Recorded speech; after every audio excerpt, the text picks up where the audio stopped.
So hello welcome back everyone to this now the beautiful wonderful सा video. आज के video में हम लोग देखने वाले हैं section 139 of the companies act 2013। ये जो सीरीज है, सीरीज का पहला वीडियो है। ये है कंपनी लॉ एक्सप्रेस सीरीज। अब इस कंपनी लॉ एक्सप्रेस सीरीज में क्या होगा मैं आपको बताता हूँ। इस सीरीज में हम लोग आपके एग्जामिनेशन से पहले तक, मतलब जो दिसंबर में आपका एग्जामिनेशन होगा या फिर कभी भी आपका एग्जामिनेशन हो रहा है, मतलब ये सीरीज रेलेवेंट रहेगा for your next June examination के लिए भी। दिसंबर के पहले जितने भी डिफ़िकल्ट टॉपिक्स है, ठीक है, जितने भी डिफ़िकल्ट टॉपिक्स है, आपको लग रहा होगा ये टॉपिक बहुत डिफ़िकल्ट है मेरे लिए, मेरे को ये टॉपिक बहुत अच्छे से करना है, वो सारे टॉपिक मैं एड्रेस करूँगा। ठीक है, समझ में आ रहा है? ये सारे टॉपिक मैं एड्रेस करूँगा। वीडियो ख़त्म होने के बाद मैं 2 केस लॉ भी करवाऊँगा। अब ये जो केस लॉ है, ये सबसे पहले मैं दूंगा होमवर्क। समझो इस चीज़ को अच्छे से। केस लॉ मैं दूंगा होमवर्क। इस केस लॉ को सॉल्व करने के बाद आपको अपलोड कर देना है टेलीग्राम चैनल पे। एक फ्री ग्रुप है, मैंने लिंक डिस्क्रिप्शन में दे देना है, वहाँ पे अपलोड करना है। मैं वहाँ पे सजेस्टेड आंसर भी शेयर करूँगा एंड जो फर्स्ट 5 बच्चे शेयर करेंगे पेपर, उनके पेपर भी मैं चेक करवाऊँगा। ठीक है, समझ में आ रहा है? इससे क्या होगा, इससे सर 2 स्टेप वेरिफिकेशन हो जाएगा सर। मतलब इससे ये होगा कि आपके जो भी डिफ़िकल्टीज़ है इन कंपनी लॉ वो क्लियर हो जाएगा। आपने सबसे अच्छे तरीके से ये पूरा सब्जेक्ट जो है वो हमको कंप्लीट करना है, ये पूरा टॉपिक आपको कंप्लीट कर लेना है सबसे पहले वीडियो लेक्चर से। उसके बाद आपका दिमाग लगा के आपको लिखना है। लिखने के बाद वो सही है कि गलत है वो मैं आपको बताऊंगा। कहाँ पे? टेलीग्राम पे। तो चैनल को ज़रूर सब्सक्राइब कर दो, लाइक कर दो इस वीडियो को, क्योंकि बहुत ज़्यादा इंटरेस्टिंग सीरीज़ होने वाला है ये। अच्छा, ये जो सीरीज़ है ये कंपनी लॉ के बेस, कंपनी लॉ के ऊपर है। तो कोई भी फील्ड का स्टूडेंट अगर देख रहे हो तुम, CA, CS, CMA, सबके लिए वैलिड है। ये मैं पूरा करवाऊंगा बहुत अच्छी तरीके से, ठीक है। और ये जो नोट्स है, ये नोट्स एग्जामिनेशन पर्पस के लिए है। आपको नोट डाउन कर लेना आपकी कॉपी में। जैसे वीडियो खत्म होगा नोट्स को नोट डाउन कर लेना। यही आप एग्जामिनेशन में लिख के आ जाओ बेटा, तुमको रैंक मिलने वाला है। रैंक क्या मिलने वाला है बताओ? रैंक। समझ में आ चुका है? चलो स्टार्ट करते हैं हम लोग। ओके, सबसे पहले हम लोग समझेंगे कि ये जो सेक्शन 139 है ये किसके बारे में बात करता है। ये बात करता है हमारा ऑडिटर के बारे में। क्या बताओ? ऑडिटर के बारे में बात करता है। ऑडिटर के बारे में हम लोग यहाँ पे बात करते हैं। किसके बारे में बात करते हैं हम लोग? ऑडिटर के बारे में बात करते हैं। इस सेक्शन में हम लोग बात करेंगे ऑडिटर के बारे में। अब होता कौन है ये ऑडिटर, सबसे पहले वो समझ लेते। भैया ऑडिटर के बारे में बहुत कुछ जानने वाले हम लोग, उससे पहले समझते कि ऑडिटर होता कौन है। Who is an auditor? Simple भाषा में अगर आपको समझाऊं तो ऑडिटर जो है एक CA होता है। कौन होता है? CA, चार्टर्ड अकाउंटेंट होता है ऑडिटर। तो कोई भी कंपनी जो है वो या तो एक CA को अपॉइंट कर सकता है एज एन ऑडिटर उसके अपनी कंपनी को देखने के लिए, या फिर वो एक फर्म अपॉइंट कर सकता है। क्या बताओ? फर्म अपॉइंट कर सकता है एज एन ऑडिटर। उसकी कंपनी के ऑडिटर को एज अ फर्म को भी अपॉइंटमेंट मिल सकता है। मतलब आप कंपनी के मालिक हो, या आप एक इंडिविजुअल बंदे को रख दो एज एन ऑडिटर, या फिर एक पूरे के पूरे फर्म को आप जॉब दे दो कि मेरे कंपनी का ऑडिट करो, क्योंकि आपका कंपनी इतना बड़ा है कि एक ऑडिटर से होने नहीं वाला। आपने पूरा फर्म को दे दिया काम। अच्छा, फर्म भी सारे फर्म्स को आप नहीं दे सकते। कौन से वाले फर्म? जिस फर्म के मेजॉरिटी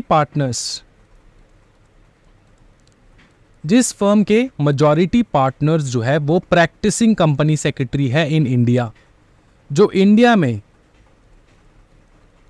अपना CA प्रैक्टिस कर रहे हैं, उनको दे सकते हो, उस फर्म को दे सकते हो। मतलब ऐसा भी होता है कि इंडिया में तो फर्म है लेकिन मेजॉरिटी ऑफ द पार्टनर्स रह रहे हैं कहाँ पे बताओ? USA में। USA में मेजॉरिटी ऑफ द पार्टनर्स वहाँ पे सिचुएटेड है, वहाँ पे रहते वो लोग। तो ऐसा नहीं चलेगा। ऐसे फर्म को दो जिसके मेजॉरिटी पार्टनर्स जो है वो इंडिया में है। समझ में आ रहा है? तो अ CA और a firm whose majority partners are CA practicing in India.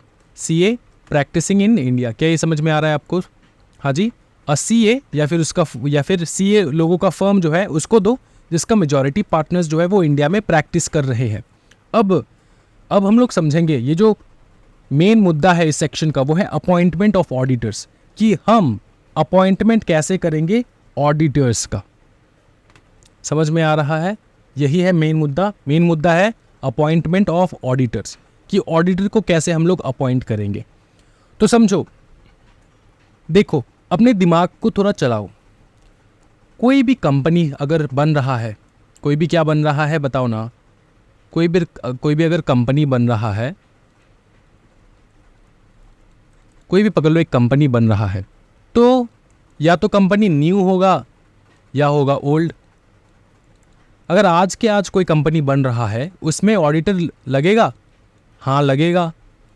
अगर पुराना कंपनी है उसमें भी ऑडिटर लगेगा, हाँ लगेगा, उसमें भी लगने वाला है ऑडिटर। तो हम लोग देखेंगे कंपनी तो ठीक है, लेकिन नया कंपनी है तो नया ऑडिटर बैठेगा, न्यू ऑडिटर। कंपनी में सबसे पहला जो फर्स्ट ऑडिटर होता है उसके बारे में हम लोग बात कर रहे हैं यहाँ पे, ठीक है। फर्स्ट ऑडिटर बैठेगा, न्यू कंपनी है तो उस कंपनी में हमेशा बैठेगा फर्स्ट ऑडिटर। यहाँ पे फर्स्ट ऑडिटर लिख लो या फिर न्यू ऑडिटर। और ओल्ड कंपनी अगर है तो वहाँ पे तो फर्स्ट ऑडिटर नहीं बैठेगा, क्योंकि वहाँ पे तो ऑलरेडी ऑडिटर बैठा हुआ है। कंपनी विदाउट ऑडिटर चल नहीं सकता। तो इसका मतलब ये पुराना कंपनी है, इसका मतलब क्या है? इसका मतलब ये कि भैया बहुत पहले से इसके अंदर जो है ऑडिटर है, वो काम कर रहा है। अब मेरे को चाहिए सब्सिक्वेंट ऑडिटर। अपॉइंटमेंट दो प्रकार का हो सकता है। एक हो सकता है कि पहला ऑडिटर को आप अपॉइंटमेंट मिल रहा है, या तो आप सब्सिक्वेंट ऑडिटर को बिठा रहे हो, मतलब जो ऑडिटर काम कर रहा है उसको हटा के दूसरा ऑडिटर बिठा रहे हो। समझ में आ रहा है? ये दो ही कंडीशन है, इसके अलावा कोई कंडीशन हो नहीं सकता। और एक कंडीशन हो सकता है, उसको कहा जाता है कैजुअल वैकेंसी।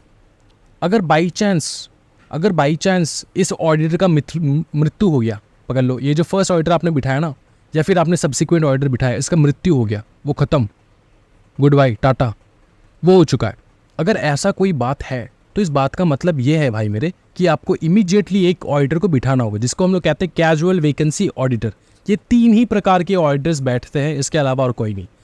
पहला ऑडिटर, फर्स्ट ऑडिटर को हम लोग कहते हैं क्या बताओ? फर्स्ट ऑडिटर हम लोग कहते हैं, फर्स्ट ऑडिटर जो है एक नए कंपनी में बैठता है, उसके बाद सब्सिक्वेंट ऑडिटर ऑब्वियसली पुरानी कंपनी में बैठता है, और जो अपना कैजुअल वैकेंसी ऑडिटर है ये एक प्रकार का ऑडिटर होता है। तो तीन ऑडिटर हम लोगों ने देख रखा है। एक है अपना फर्स्ट ऑडिटर, दूसरा है अपना क्या बताओ सब्सिक्वेंट ऑडिटर, और तीसरा है अपना कैजुअल वैकेंसी ऑडिटर। समझ में आ रहा है? समझ में आ रहा है? FSC, इस बात को ध्यान रखना है। ऑडिटर इस प्रकार से बैठ सकता है किसी भी कंपनी में। अच्छा, अब कंपनी के बारे में बात करेंगे तो भैया दो प्रकार के कंपनीज हो सकते हैं। वैसे तो कंपनीज बहुत प्रकार के हैं, लेकिन अगर हम लोग थोड़े बड़े स्केल में बात करें, थोड़े इस स्केल में बात करें कि भैया उसका जो होल्डिंग है वो पब्लिक होल्ड कर रहा है या फिर गवर्नमेंट होल्ड कर रहा है, तो उस हिसाब से अगर हम लोग बात करें तो दो प्रकार के कंपनीज बनते हैं। एक है गवर्नमेंट कंपनीज और दूसरा होता है नॉन गवर्नमेंट कंपनीज। एक है गवर्नमेंट कंपनीज, दूसरा होता है नॉन गवर्नमेंट कंपनीज। क्या ये आपको समझ में आ रहा है? हाँ जी। अब गवर्नमेंट कंपनीज में सारी वो कंपनीज है जिसका कंट्रोल गवर्नमेंट के पास है। नॉन गवर्नमेंट कंपनीज मतलब बाकी के सारे जो कंपनीज होंगे उसको कहा जाता है नॉन गवर्नमेंट कंपनीज। दोनों प्रकार की कंपनी में आपका फर्स्ट ऑडिटर, सेकंड ऑडिटर मतलब सब्सिक्वेंट ऑडिटर, दोनों ज़रूरत है। समझ में आ रहा? तो हम लोग ये देखेंगे कि गवर्नमेंट कंपनी में फर्स्ट ऑडिटर कैसे बैठेगा, नॉन गवर्नमेंट कंपनी में फर्स्ट ऑडिटर कैसे बैठेगा, गवर्नमेंट कंपनी में सब्सिक्वेंट ऑडिटर कैसे बैठेगा, एंड नॉन गवर्नमेंट कंपनी में भी सब्सिक्वेंट ऑडिटर कैसे बैठेगा। और दोनों कंपनी में कैजुअल वैकेंसी अगर हो रहा है, बाई चांस ऑडिटर का मृत्यु हो गया या फिर ऑडिटर कंटिन्यू नहीं कर पा रहा है, पैरालाइज्ड हो गया, कुछ भी हो गया, ठीक है, तो तब हम लोग एक इमीडिएट प्रोसेस में एक ऑडिटर को बिठाएंगे। उसको बिठाने का टेक्निक तो मोटा मोटा सेक्शन 139 आपको कहेगा कि ये तीन प्रकार से हम लोग ऑडिटर्स को बिठा सकते हैं। समझ में आ रहा है? पहला है, बताओ क्या नाम? फर्स्ट ऑडिटर, दूसरा है सब्सिक्वेंट ऑडिटर, तीसरा है कैजुअल वैकेंसी ऑडिटर। क्या ये समझ में आ रहा है? सबसे पहले हम लोग समझेंगे फर्स्ट ऑडिटर के बारे में।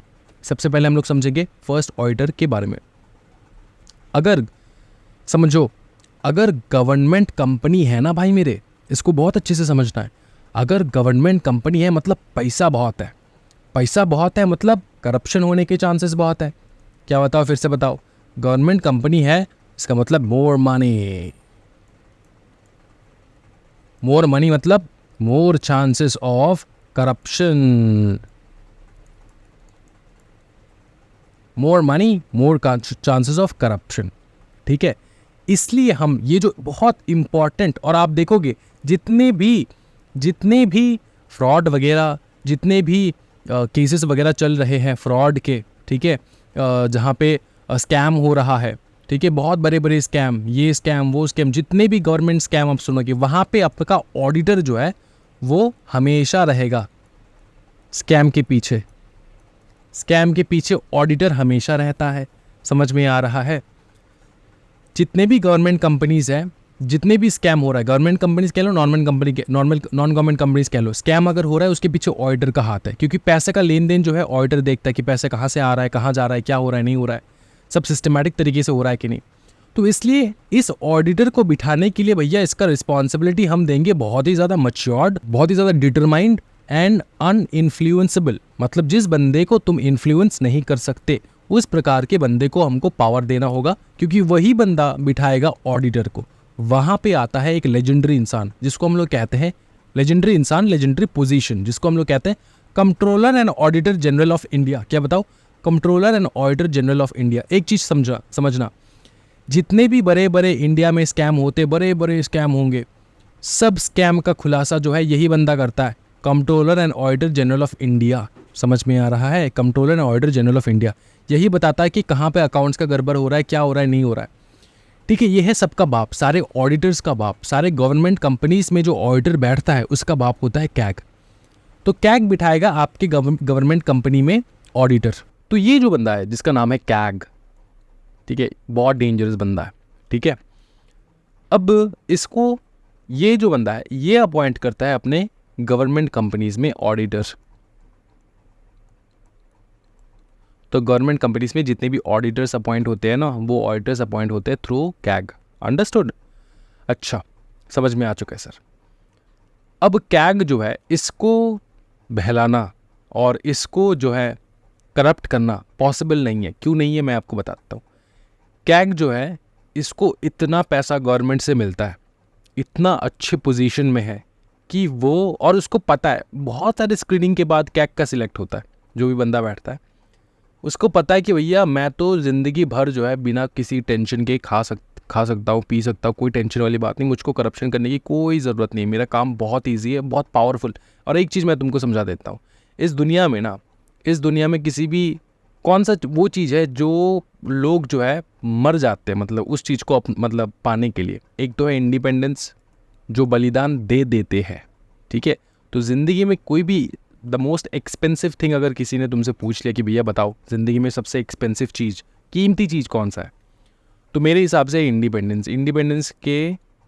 और आप जो ये पढ़ाई लिखाई कर रहे हो किस चीज़ के लिए? इंडिपेंडेंस के लिए। आप इंडिपेंडेंट बनना चाहते हो, राइट? आप अपने घर से निकलना चाहते हो, आप आपके ये जो आधा कच्चा घर है इससे निकल के आप एक बड़े फ्लैट में, बड़े जगह पे आप जो है अपने आप को देखना चाहते हो, राइट? समझ में आ रहा है ना? और क्यों देखना चाहते हो? क्योंकि आपको पता है कि भैया तुम्हारे रिस्पॉन्सिबिलिटीज़ कितने हैं, मम्मी पापा के टूवर्ड्स रिस्पॉन्सिबिलिटीज़ है, भाई बहन के टूवर्ड्स रिस्पॉन्सिबिलिटीज़, कितने सारे रिस्पॉन्सिबिलिटीज़ है। और यार दुनिया में कुछ करके जाना है, उसका भी तो एक रिस्पॉन्सिबिलिटी है कि दुनिया में आके सिर्फ खा पी के बच्चे पैदा करके फिर चले जाते हैं, ऐसा थोड़ी ना। कुछ इम्पैक्ट वाला चीज़ जो है वो तो करना है ज़िंदगी में। तो इसलिए आप लोग बनना चाहते हो इंडिपेंडेंट, और इंडिपेंडेंट बनने के लिए चाहिए होता है मनी। ठीक है, मनी। अंडरस्टूड? तो इसके लिए आप लोग क्या कर रहे हो? CS। ठीक है, कुछ चंद बच्चे हैं जिनको पता है कि CS का पोजीशन भी मामूली पोजीशन नहीं है, बहुत डेंजरस पोजीशन है, कंपनी में KMP का काम कर रहा है। तो बहुत सारे स्टूडेंट्स जो CS ज्वाइन करते हैं ना, वो इस चीज़ से फैसिनेट हो जाते हैं कि भैया KMP बनने का मौका मिलने वाला है, KMP बनने का मौका मिलने वाला है, पावर आने वाला है अपने पास। क्या होने वाला है? पावर। तो पावर के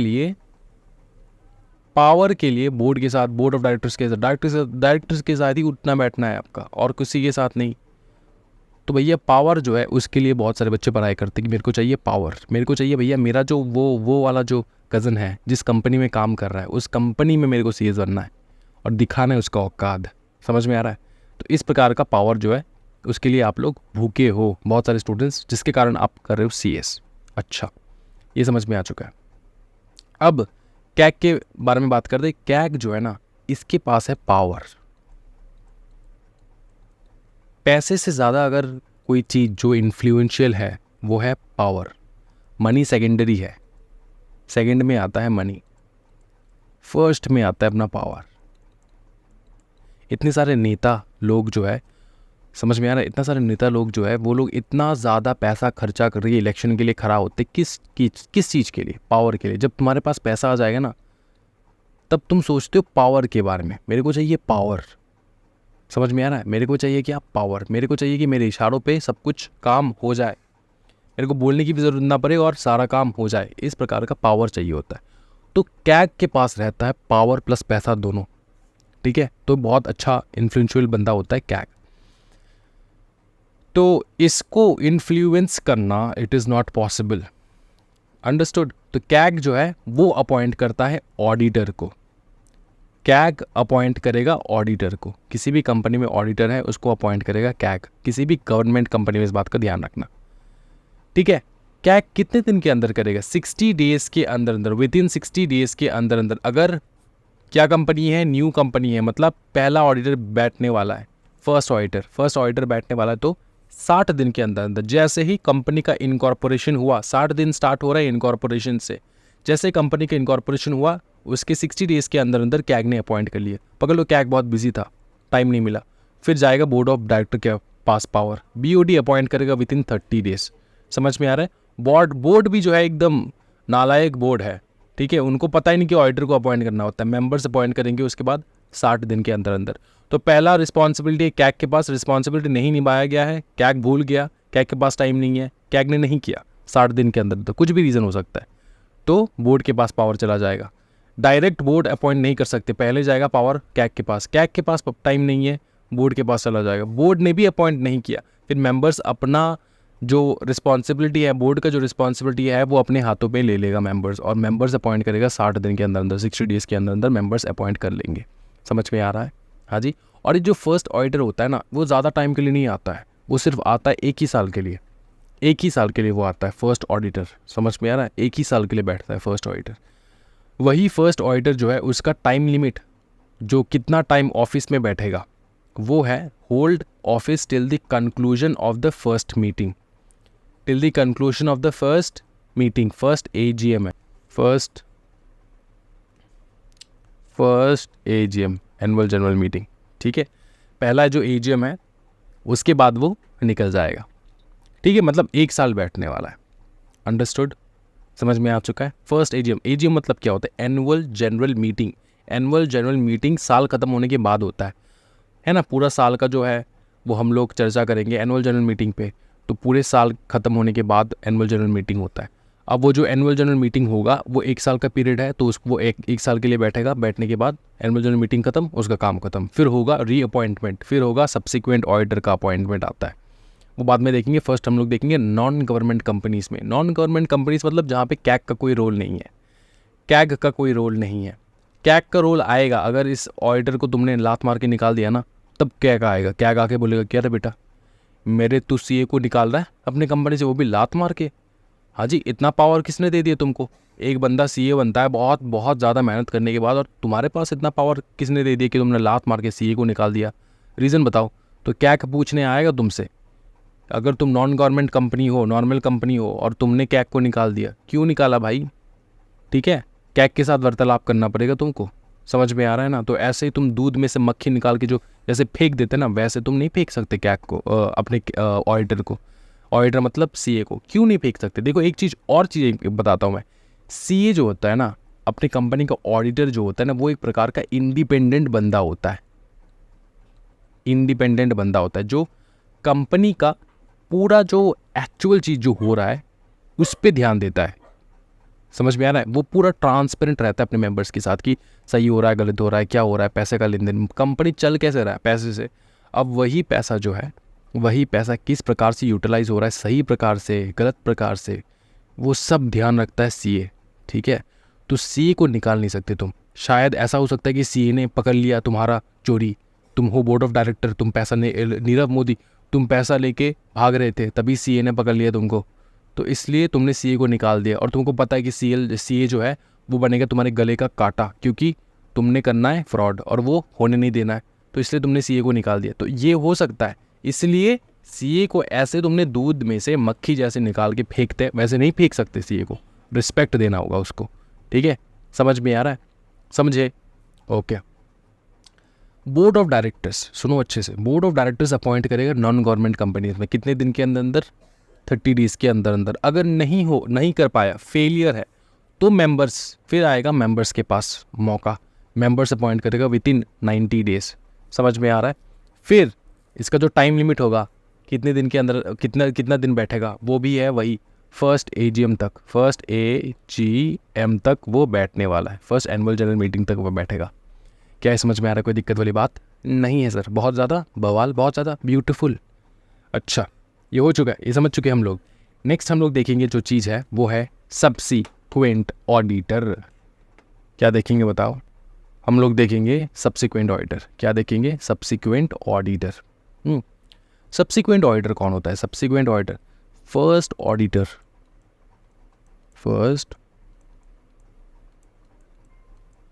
फर्स्ट ऑडिटर का जब काम ख़त्म हो जाता है AGM में, हम लोग निकाल देते हैं इसको, ठीक है, तब उसी AGM में हमको और एक ऑडिटर जो है अपॉइंट करना होता है, जिसको हम लोग कहते हैं सब्सिक्वेंट ऑडिटर। क्योंकि किसी भी साल में आप विदाउट अपने ऑडिटर का तो बैठ नहीं सकते, कंपनी विदाउट ऑडिटर रह नहीं सकता। आपके कंपनी के ऊपर ऑडिटर लागू होगा तो आपको रखना होगा ऑडिटर, सिंपल चीज़ है ना। अच्छा, सब्सिक्वेंट ऑडिटर कैसे अपॉइंट करेंगे? पहले देखेंगे गवर्नमेंट कंपनीज़ के लिए, ये अपॉइंट होता है बाय कैग। कैग अपॉइंट करेगा with in 180 days from the commencement of the year. जैसे साल शुरू हुआ 1 अप्रैल स्टार्ट हो गया साल, उसके 180 डेज़ के अंदर अंदर आपको अपॉइंट करना होता है।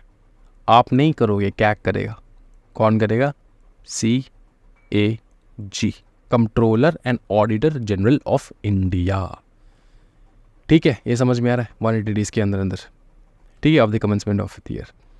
कितने टाइम तक बैठेगा? अब जो ऑडिटर बैठने वाला है ना भाई मेरे, वो लंबा टाइम तक बैठने वाला है, लेकिन गवर्नमेंट कंपनीज में लंबा टाइम नहीं, till the conclusion of the AGM। वो AGM तक ही बैठेगा, वो भी एक, मतलब हर साल जो है किसी गवर्नमेंट कंपनी का ऑडिटर चेंज होता है, हर साल गवर्नमेंट कंपनी का ऑडिटर चेंज होता है। क्यों इंपॉर्टेंट है हर साल गवर्नमेंट कंपनी का ऑडिटर चेंज होना? क्योंकि लॉ जो है ना वो कहता है कि ऑडिटर का रिलेशन और कंपनी का रिलेशन हम लोग ज़्यादा दिन तक बना के रख नहीं सकते, क्योंकि ऑडिटर बहुत ज़्यादा फ्रैंक हो जाएगा कंपनी के साथ, ऑडिटर का रिलेशन बिल्ड हो जाएगा कंपनी के साथ, फिर ऑडिटर ट्रांसपेरेंट नहीं रह पाएगा, फिर ऑडिटर जो है वो है ना उसका डाइल्यूट हो जाएगा, उसका ट्रांसपेरेंसी। तो इसलिए हम लोग ऑडिटर को ज़्यादा टाइम एक गवर्नमेंट कंपनी में रखेंगे नहीं, उसको निकाल के दूसरी जगह पे डाल देंगे। समझ में आ रहा है? तो इसलिए एवरी ईयर, तो ये 180 डेज स्टार्ट हो गया, 180 डेज़ के अंदर अंदर अपॉइंट हुआ, तो अपॉइंट होने के बाद जिस साल उसने अपॉइंट किया उस साल का जो AGM होगा, समझ में आ रहा है, उस साल का, मतलब उस साल में नहीं, उस साल में जो AGM होगा वो नहीं कह रहा हूँ मैं कह रहा हूँ कि उस साल का जो AGM होगा, समझ में आ रहा है, पकड़ लो 17-18 का टू 2017-2018 इस साल का ऑडिटर जो है एक 180 डेज़, 2017 का जो ऑडिटर है 180 डेज़ के लिए अपॉइंट किया गया था एक बंदे को, ठीक है ना। अब इस साल का AGM जो है कब होने वाला है? 2017 का AGM कब होगा? 2018 में होने वाला है, राइट? 2018 में होने वाला है। तो अगर 2018 में होने वाला है, 2018 में होगा ना, उसी AGM में इस साल का AGM जिस साल में होने वाला है उसी AGM में उसको निकाल फेंकेंगे। मतलब मॉरल ऑफ द स्टोरी क्या है sir? Moral of the story ये है कि गवर्नमेंट कंपनीज में हर साल AGM में हम लोग ऑडिटर को निकाल फेंकेंगे। समझ में आ रहा है? Till the conclusion of the AGM, इस बात का ध्यान रहे। नॉन गवर्नमेंट कंपनीज में क्या है, आपने एक बार अपॉइंट हो गए, आपको बैठना है 5 साल के लिए, 5 ईयर्स तक मौज करो कंपनी में। नॉन गवर्नमेंट कंपनीज में 5 ईयर्स तक तुम बैठ सकते हो। तो अपॉइंट कौन करेगा? अपॉइंट करेगा by the members in AGM में अपॉइंट होगा बाय द मेंबर्स। कौन? आप और हम हैं मेंबर्स, हम अपॉइंट करेंगे किसको? ऑडिटर को। समझ में आ रहा है? और वही जो सब्सिक्वेंट ऑडिटर है वो एक ऑडिटर 5 साल के लिए बैठेगा एक कंपनी में। 6th AGM, मतलब till the conclusion of the 6th AGM। ये 6th AGM क्यों कहा गया मैं तुमको समझाता हूँ। क्योंकि 1st AGM में आपने सब्सिक्वेंट ऑडिटर को बिठाया ना, आपने जो सब्सिक्वेंट ऑडिटर को बिठाया वो तो 1st AGM में बिठाया। और तो फिर सर हम लोग ने फर्स्ट ऑडिटर को कब बिठाया? फर्स्ट ऑडिटर को तो तुमने बेटा साल स्टार्ट होने के पहले ही बिठा दिया, मतलब साल जैसे स्टार्ट हो रहा था तभी बिठा दिया, 60 डेज़ के अंदर अंदर बिठा दिया। आपने एजीएम में थोड़ी ना बिठाया, फर्स्ट ऑडिटर को। वो तो एजीएम में नहीं बैठता है, वो तो डायरेक्ट एंट्री होता है, उसका वाइल्ड कार्ड एंट्री होता है, ठीक है ना। और जो सब्सिक्वेंट ऑडिटर होता है ना, वही ना एजीएम में, जिस साल ये जो फर्स्ट ऑडिटर है जिस एजीएम में वो निकलेगा, उसी एजीएम में तुमने सब्सिक्वेंट ऑडिटर को अपॉइंट करना है, राइट। समझ में आ रहा है। तो ये फर्स्ट एजीएम में एंट्री लिया, जाएगा सिक्स एजीएम में, तो कितना साल रहा वो कंपनी में, 1 से 2, 2 से 3, 3 से 4, 4 से 5, तो 1 साल, 2 साल, 3 साल, 4 साल, 5 साल, 1 2 3 4 5। ये उन बच्चों के लिए जिनको थोड़ा थोड़ा प्रॉब्लम होता है समझने के लिए, ठीक है। 5 साल रह रहा है वो किसमें, कंपनी में, राइट। कोई दिक्कत वाली बात नहीं है। फिर हम लोग देखेंगे कैजुअल वैकेंसी देखने वाले। जैसे मैंने आपको बताया कि अचानक ऑडिटर निकल गया कंपनी से, अचानक ऑडिटर का डेथ हो गया, अचानक ऑडिटर इनकैपेबल है, तो कैजुअली अगर वैकेंसी हो गया तो कैग फील करेगा गवर्नमेंट कंपनीज़ में 30 दिन के अंदर अंदर, 30 डेज़ के अंदर अंदर बिठाओ, ठीक है। अगर कैग भूल गया और या फिर कैग के पास टाइम नहीं है, कैग ने अपॉइंट ही नहीं किया, तो फिर पावर जाएगा बोर्ड ऑफ डायरेक्टर के पास, वो भी 30 दिन के अंदर अंदर अपॉइंट करेगा। जैसे कैग का 30 डेज़ खत्म हुआ, फिर बोर्ड जो है उसका 30 डेज स्टार्ट हो जाएगा। समझ में आ रहा है, कोई दिक्कत वाली बात नहीं है। अब समझना, ये जो नॉन गवर्नमेंट कंपनी है, मतलब नॉर्मल कंपनी, मुकेश अंबानी का कंपनी, अडानी का कंपनी, ये फेमस लोग हैं इनके, इसलिए मैंने उनका नाम लिया है सो दैट आप लोग समझो। तो वो तो गवर्नमेंट कंपनी तो ही ना है, वो तो उनका कंपनी है, पब्लिक कंपनी है ना, गवर्नमेंट नहीं है। अच्छा, बहुत सारे लोग को ना, स्टूडेंट को दिक्कत है, डाउट है, पब्लिक कंपनी मतलब गवर्नमेंट कंपनी। नहीं रे बाबा, ऐसा नहीं है। पब्लिक कंपनी मतलब गवर्नमेंट कंपनी नहीं रे। गवर्नमेंट कंपनी मतलब वो कंपनी जो तेरे कंपनी में 50% से ज़्यादा होल्ड करके रखा है, मैक्सिमम शेयर होल्डिंग उसका है, 50% से ज़्यादा होल्ड करके रखा है ना, मेजॉरिटी उसने होल्ड करके रखा है, तो वो बन जाएगा गवर्नमेंट कंपनी। पब्लिक कंपनी मतलब जिसका पब्लिक के पैसे से वो कंपनी चल रहा है। जैसे मुकेश अंबानी, उनका जो रिलायंस है वो कैसे चल रहा है, लिस्टेड है ना स्टॉक मार्केट में, फिर हम लोग तो पैसे दे रहे हैं ना उनको चलाने के लिए कंपनी। समझ में आ रहा है, तो इस बात का ध्यान रखना। तो नॉन गवर्नमेंट कंपनीज मतलब किसी का भी कंपनी है जो गवर्नमेंट कंपनी नहीं है, उसमें जो कैजुअली अगर वेकेंट हो गया, किसी ने ऑडिटर ने छोड़ के चला गया, तो वहाँ पे बोर्ड जो है 30 दिन के अंदर अंदर अपॉइंट करके रखेगा, समझे। बोर्ड अपॉइंट करेगा 30 दिन के अंदर अंदर। इन केस ऑफ रेजिग्नेशन, अगर रेजिग्नेशन दे रहा है, मैंने तुमको बताया था 2 केस है, एक तो या तो वो मर गया या वो रिज़ाइन कर रहा है। तो अगर रिज़ाइन कर रहा है तो दिक्कत है। फिर सुनो, हमेशा यहाँ पे ना डाउटफुल जो है रहेगा, एक डाउट रहेगा हमेशा, एक डाउटफुल कंसेप्ट यहाँ पे ये आता है कि भाई रिज़ाइन कर क्यों रहा है ऑडिटर, ये क्वेश्चन मार्क। और ऑडिटर रिज़ाइन करके जा रहा है मतलब बड़ी बात है। क्यों सर, ऑडिटर ही तो है, रिज़ाइन करके जा रहा है, क्या दिक्कत है? नहीं बेटा, ऑडिटर रिज़ाइन करके जा रहा है, इसमें एक पॉसिबिलिटी ये हो सकता है कि ऑडिटर के ऊपर दबाव बना के रखा है किसी ने कि तुम निकल जाओ, तुम चलो हटो यहाँ से।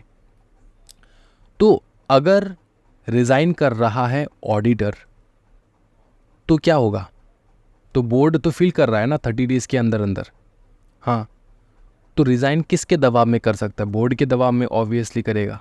बोर्ड के दबाव में शायद वो रिज़ाइन कर रहा है। रिज़ाइन करने के बाद भी बहुत लोचा है, वो कैग के साथ बात करना पड़ता है, वो रिज़ाइन क्यों कर रहा है क्या नहीं, वो डिटेल देना पड़ता है कैग को कि मैं इसलिए रिज़ाइन कर रहा हूँ। अच्छा, तो बोर्ड के ऊपर थोड़ा डाउट होगा कि यार बोर्ड ने कुछ किया होगा, तो बोर्ड शायद अपना बंदा बिठाना चाहता है ना। बोर्ड के पास पावर है, कैजुअली वेकेंट हो गया अपना डायरेक्टर, तो मेरे पास सीधा पावर किसके पास आ रहा है, बोर्ड के पास आ रहा है।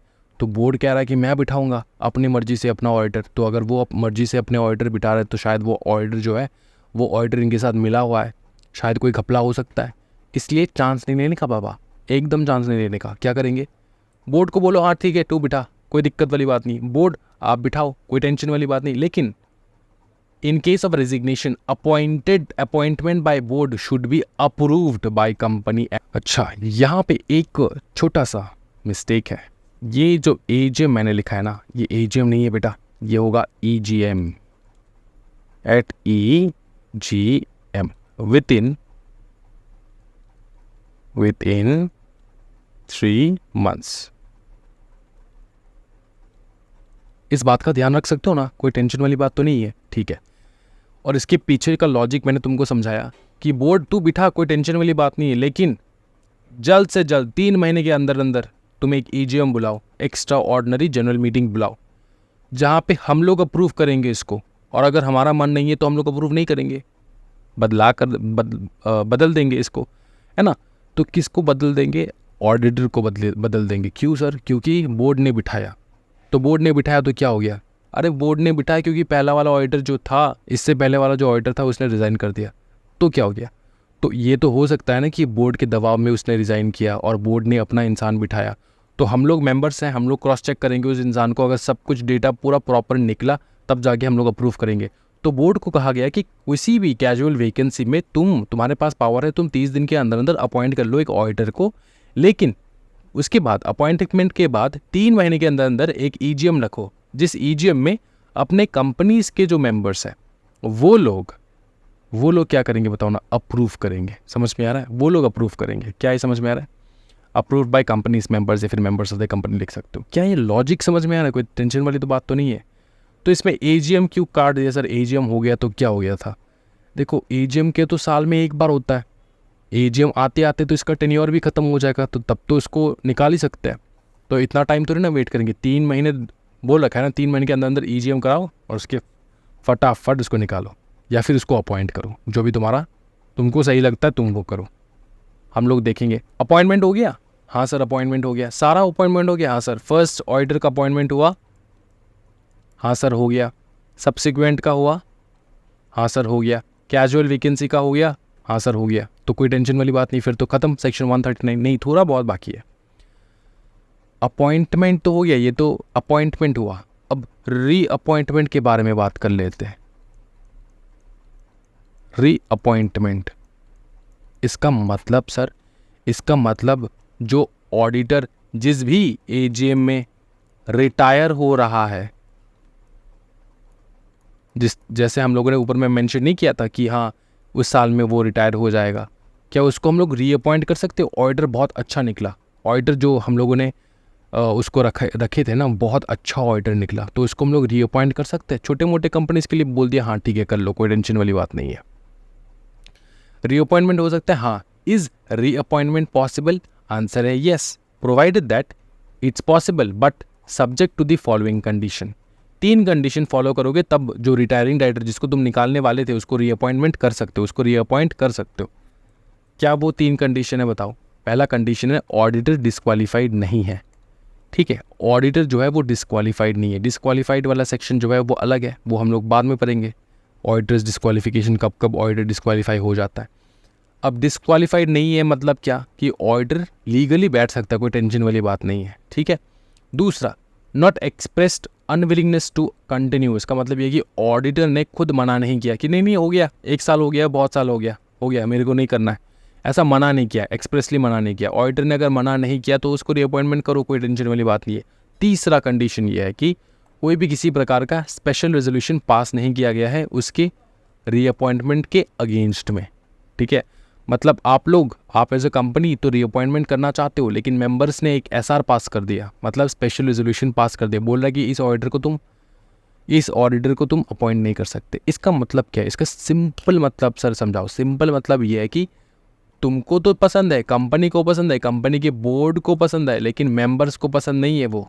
तो मेंबर्स अगर पसंद नहीं है तो मेंबर्स ने बता दिया। कैसे बताया? मेंबर्स कैसे बताएगा? रेजोल्यूशन पास करके, SR पास कर दिया, ऐसा रेजोल्यूशन पास कर दिया, बोला कि तुमने जो इसको सोचा है ना कि इसको रीअपॉइंटमेंट करना है, उसको इस मंशा को ड्रॉप कर दो, ऐसा कुछ नहीं होने वाला, रीअपॉइंट नहीं करेंगे इसको। तो अगर ये 3 कंडीशन जो है फुलफिल हो रहा है तो उसको रीअपॉइंटमेंट हो सकता है। मतलब 3 कंडीशन क्या है? ऑडिटर डिस्क्वालीफाइड नहीं है, ऑडिटर ने मना नहीं किया है, मेंबर्स ने भी मना नहीं किया है। मेंबर्स मना कैसे करते हैं? स्पेशल रेजोल्यूशन पास करके। मेंबर्स ने मना नहीं किया, no special resolution has been passed. ये समझ में आ रहा है? ये लैंग्वेज समझ में आ रहा है? कोई टेंशन वाली बात तो नहीं है? ठीक है। फिर आता है एक चक्रव्यूह जिसको कहा जाता है रोटेशन ऑफ ऑडिटर। अब इसको समझो, बहुत सारे स्टूडेंट जो पगला जाते हैं इसको देख के, कहते कि सर ये कैसे करेंगे? मैं करवाऊंगा। देखो, रोटेशन ऑफ ऑर्डर का मतलब क्या होता है? रोटेशन को गोल गोल घुमाना, रोटेट करना। हाँ करेक्ट है, किसी हद को कोई किसी हद तक करेक्ट है ये वाला बात भी। सुनो अच्छे से। Now when we talk about rotation of auditor, it means one auditor is not sitting in your company for a longer period of time. For a long period of time you cannot reappoint that auditor. अब ये चीज़ किसके ऊपर लागू हो रहा है कि भैया रीअपॉइंटमेंट होने नहीं देंगे? ये चीज़ किसके ऊपर लागू हो रहा है बताओ? हाँ जी, किसके ऊपर लागू हो रहा है ये चीज़? बताओ बताओ फटाफट बताओ ना। ये लागू होता है कुछ बड़े बड़े फर्म्स, सॉरी बड़े बड़े कंपनीज़ के ऊपर, ठीक है? बड़े बड़े कंपनीज़ के ऊपर ये लागू होता है। क्यों?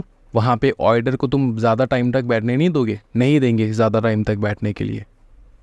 अच्छा तो कितना टाइम बैठ सकते हैं बड़े बड़े कंपनीज़ में? बड़े बड़े कंपनीज़ में अगर तुम अकेला इंडिविजुअल हो तो 5 साल तक बैठ सकते हो। अगर तुम एक फर्म हो तो 2 टर्म के लिए बैठ सकते हो, 2 टर्म, और 1 टर्म में 2 टर्म और 1 टर्म में 5 साल आता है, मतलब टोटल 10 साल के लिए बैठ सकते हो तुम अगर फर्म हो तो। ठीक है, समझ में आ रहा है? अब वो कंपनीज़ कौन से है, वो जो बड़े बड़े कंपनीज़ के बारे में मैं बात कर रहा हूँ वो भी मैं बताऊँगा, लेकिन सबसे पहले समझो कि ये रोटेशन ऑफ ऑर्डर का मतलब क्या होता है भाई मेरे। सिंपल चीज़ है बेटा, companies have to mandatorily retire their current auditor. ये होता है रोटेशन ऑफ ऑडिटर, मैंडेटरी है, तुमको रीअपॉइंटमेंट नहीं मिल सकता, मैंडेटरीली तुमको रिटायर होना होगा after they have served for a specified term. उनके एक स्पेसिफाइड टर्म कंप्लीट होने के बाद आपको उसको निकालना ही पड़ेगा, you don't have any other option. पहला है फॉर इंडिविजुअल, अगर इंडिविजुअल बंदा है तो 5 ईयर्स के लिए बैठेगा, जो एक टर्म कहलाता है। एक टर्म के लिए बैठ रहा है मतलब 5 ईयर्स के लिए बैठ रहा है। फर्म है तो 2 टर्म के लिए बैठेगा जो कि है 5 ईयर्स ईच, ठीक है, मतलब 10 ईयर्स टोटल। क्या ये समझ में 10 ईयर्स कैसे हो रहा है? हाँ जी, 5 ईयर्स ईच है ना, तो 5 + 5 क्या हो रहा है? 10। ईच का मतलब 2 टर्म है इसलिए ईच है। ये क्या है, समझे? कोई टेंशन वाली बात तो नहीं है? नहीं है सर। अच्छा, इसके बाद क्या रीअपॉइंटमेंट एकदम पॉसिबल नहीं है? इस जन्म में क्या बिठा ही नहीं सकते? मैं बड़ा कंपनी हूँ तो क्या हो गया, मेरे को बिठाना है इस ऑडिटर को, मेरे को पसंद है ये ऑडिटर, बिठा सकते हो, लेकिन कूलिंग पीरियड ख़त्म होने के बाद। कूलिंग पीरियड है 5 साल का, मतलब एक ऑडिटर तुमने अपॉइंट किया, 5 साल के लिए बिठाया अगर इंडिविजुअल है, 10 साल के लिए बिठाया अगर फर्म है, और उसके बाद तुमको 5 साल के लिए वनवास जाना पड़ेगा। 5 साल के लिए उस ऑडिटर को या फिर ऑडिटर फर्म को वनवास भेज दो। वनवास पे वो क्या करेगा? वो कंपनी से दूर रहेगा, कंपनी के साथ कोई रिलेशन नहीं 5 साल तक। उसके बाद 5 साल बाद फिर से आ सकता है, वो 5 साल बाद उसका रीअपॉइंटमेंट हो सकता है। कूलिंग पीरियड ख़त्म होने के बाद वो आ सकता है घर वापसी कर सकते हैं हम लोग। क्या ये समझ में आ रहा है? ये है रोटेशन ऑफ ऑडिटर। क्या ये समझे? इसमें ना एक छोटा सा कंसेप्ट मैं सिखाऊंगा, तो माइंड मत करना, ऐसा नहीं करना कि सर दिमाग में घुस नहीं रहा है, घुसेगा, अच्छे से देखना है। एक छोटा सा टॉपिक है, ये एग्जामिनेशन में ना गूगली फेंक देता है। अगर एग्जामिनेशन में गूगली फेंक रहा है तो तुमको तो आना चाहिए ना वो चीज़। रोटेशन ऑफ ऑडिट पार्टनर्स, इसका मतलब क्या होता है? इसका मतलब समझो, एक ऑडिट फर्म है, फर्म में कितने सारे टीम ऑफ ऑडिटर्स है, बहुत सारे ऑडिटर, कम से कम 30 ऑडिटर है। 30 क्या है? ऑडिटर। 30 क्या है बताओ ना? ऑडिटर है। तो 30 को तुमने रखा है क्या काम पे? नहीं, आपने अ टीम ऑफ 5 को चूज़ किया और इसको ऑडिट फर्म में से 5 बंदे को तुम करा रहे हो, ठीक है। इसका टेन्योर ख़त्म हो चुका है 5 बंदों का, तो क्या पूरे फर्म को छोड़ देना है होगा क्या? नहीं, तुम एक चीज़ कर सकते हो, फर्म में जो बाकी ऑडिटर्स है ना उनको तुम सिलेक्ट कर सकते हो, ठीक है, तुम्हारे कंपनी में काम करने के लिए। क्या समझ में आ रहा है? पूरे फर्म को तुमको छोड़ के जाने की कोई ज़रूरत नहीं है। बड़े फर्म में बहुत सारे ऑडिटर्स है, बाकी के जो ऑडिटर्स है उनको अपॉइंट कर सकते हो तुम। तो इसको कैसे पढ़ना है sir? Rotation of auditor, auditor का पार्टनर मतलब ऑडिट पार्टनर, ठीक है। रोटेशन ऑफ ऑडिट पार्टनर मतलब जिससे तुम ऑडिट करवा रहे हो उनका रोटेशन कर दो। ये ऑप्शनल है, अगर तुम चाहो तो कर सकते हो, वरना अगर तुम चाहो तो पूरा फर्म ही चेंज कर सकते हो, कोई टेंशन वाली बात नहीं है।